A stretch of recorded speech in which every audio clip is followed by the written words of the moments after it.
노벨 문학상 사탄 탱고. 줄거리 4분 요약. 2025년 노벨 문학상 수상 작가인 라슬로 크라스나호르카이는 1954년 헝가리 데브레첸에서 태어났습니다. 그는 헝가리 현대문학을 대표하는 작가 중 한 명으로 평가받으며 극단적 리얼리즘과 실존적 절망을 대표하며 국제적으로도 인정받는 작가입니다. 그는 오래전부터 노벨 문학상 후보로 거론되다가 드디어 올해 노벨상을 수상하게 된 것입니다. 그의 특유한 문제는 그의 장편 소설들에서 보여지듯이 긴 문장과 반복적 구조입니다. 이런 소설 분위기를 살려서 영화 감독 벨러 네메이는 사탄 탱고를 7시간 영화로 제작하여 작가의 장대한 문학적 시간 감각을 시각적으로 구현하였습니다. 라슬로 크라스나호르카이의 작품은 종종 소외, 부패, 절망, 인간 존재의 허물을 중심 주제로 다루며 독자에게 강렬한 몰입감을 제공합니다. 특히 헝가리 사회주의 체제와 개인의 존재 사이에서 느낀 불안과 부조리, 역사적 상처를 작품 속에 담아 읽는 이로 하여금 현실과 환상을 넘나드는 경험을 제공합니다. 작가의 문체와 주제는 독자에게 강렬한 몰입과 깊은 사유를 요구하며 현대 사회와 인간 심리를 동시에 성찰하게 합니다. 사탄 탱고는 단순한 농촌 공동체의 붕괴를 넘어서 인간 존재와 권력, 절망과 희망의 반복적 구조를 탐구한 작품입니다. 이리미아스의 귀환과 사람들의 순환적 탱고는 인간이 겪는 고립과 의존, 그리고 반복되는 삶의 운명을 상징합니다. 자, 이제 4분으로 사탄 탱고의 줄거리를 요약해 보겠습니다. 잠깐 여기서 좋아요, 구독, 댓글 부탁드려요. 줄거리 요약. 비가 밤새 내리는 가운데 헝가리의 한 폐허 마을에는 오래된 공동체의 잔재만이 남아 있었다. 푸타키는 새벽에 일어나 창밖을 바라보며 진흙투성이 골목과 습한 공기를 느낀다. 그때 마을 술집에서 들려온 소문이 사람들을 긴장시킨다. 한때 공동체를 이끌었던 이리미아스가 돌아온다는 이야기였다. 사람들은 그의 귀환에 혼란스러움과 기대를 동시에 느낀다. 슈미트 부부를 비롯한 주민들은 과거의 약속과 실패를 떠올리며 불안해하지만 한편으로는 그의 지도 아래 새로운 가능성을 꿈꾸기도 한다. 그 사이 어린 소녀 에스티케는 마을의 절망을 직감하며 혼자 헛간에 숨어 미래를 예감한다. 이리미아스와 그의 동행자 피에트리나는 비를 뚫고 마을 입구에 도착한다. 그는 과거의 권위를 그대로 지니고 있으며 사람들은 그의 손짓과 말 한마디에 순응하며 숨을 죽인다. 그의 귀환은 마치 오래된 약속을 되살리는 순간처럼 마을 사람들의 심리를 지배한다. 이리미아스가 마을에 돌아온 후 주민들은 그의 존재에 의존하며 혼란 속에서도 정체성을 유지하려 애쓴다. 술집과 집에서 사람들은 서로 속삭이고 과거와 현재 사이에서 긴장하며 작은 일상과 의식을 반복한다. 한편 에스티케는 절망과 학대 속에서 결국 스스로 생을 마감한다. 푸타키는 이 사실을 발견하고 이를 이리미아스에게 알린다.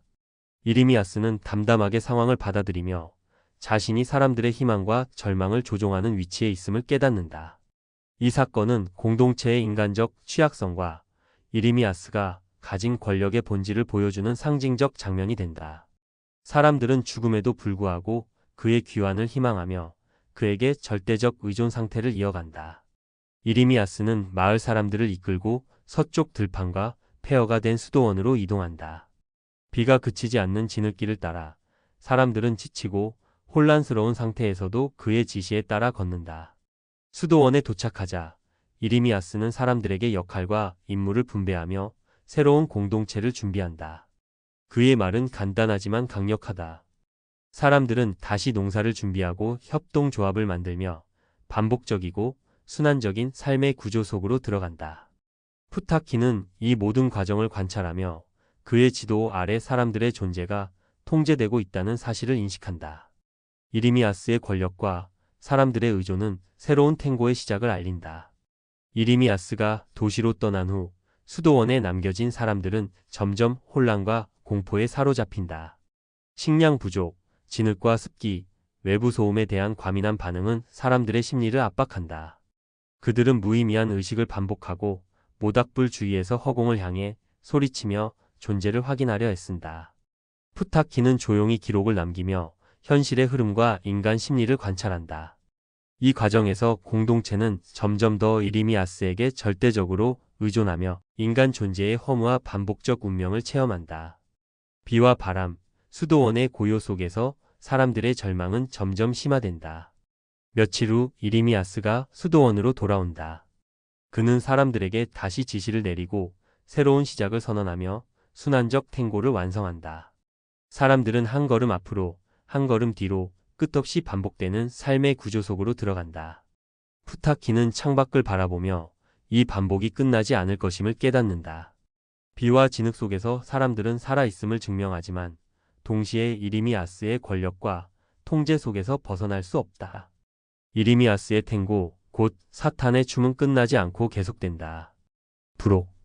작가의 또 다른 작품, 저항의 멜랑콜리.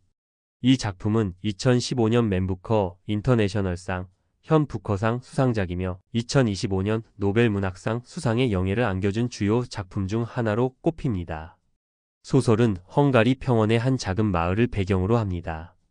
혹독한 추위가 몰아치는 가운데 수백 명의 사람들이 박제된 거대한 고래를 전시하는 유랑 서커스단이 도착하자 마을은 혼란에 휩싸입니다. 외지인의 출현과 기이한 사건들로 인해 마을의 기존 질서와 평화는 무너져 내립니다. 이 소설은 서구 문명이라는 이름으로 통용되는 암울한 역사에 대한 통찰이라는 평가를 받으며 종말론적이고 묵시적인 분위기를 특징으로 합니다. 삶의 비극적인 상황에 놓인 인간 군상과 붕괴되어 가는 세계의 풍경을 그려냅니다. 저항의 멜랑콜리의 줄거리 요약. 헝가리의 한 작은 시골 마을에 어느 날 정체를 알 수 없는 유랑 서커스단이 나타난다. 그들은 마을 광장에 거대한 죽은 고래의 시체를 전시하며 사람들의 호기심을 자극한다. 하지만 고래의 존재는 단순한 구경거리가 아니라 불안과 광기, 종말의 예감을 불러오는 신호로 작용한다. 마을 사람들은 점점 공포와 혼란에 사로잡힌다. 세상의 질서가 무너진다는 소문이 퍼지고 폭도들이 생겨나며 마을 전체가 광기에 휩싸인다. 이 혼돈 속에서 에스터 부인이라는 권력욕 강한 여인은 혼란을 이용해 자신의 통치권을 강화하려 한다. 그와 대조적으로 발루스카라는 순박한 젊은이는 우주와 질서의 조화를 믿으며 무너져가는 세상 속에서 여전히 의미를 찾으려는 인물로 등장한다. 그는 혼돈 속에서도 별과 행성의 질서를 떠올리며 세상의 파괴를 우주의 춤으로 이해하려 하지만 결국 폭력의 희생양이 되어 정신병원에 수감된다. 이후 폭동은 진압되고 마을은 겉으로는 질서를 회복하지만 그것은 이미 죽은 질서, 공허하고 억압적인 체제의 복귀에 불과하다. 끝. 감사합니다. 좋아요, 구독, 댓글 부탁드려요.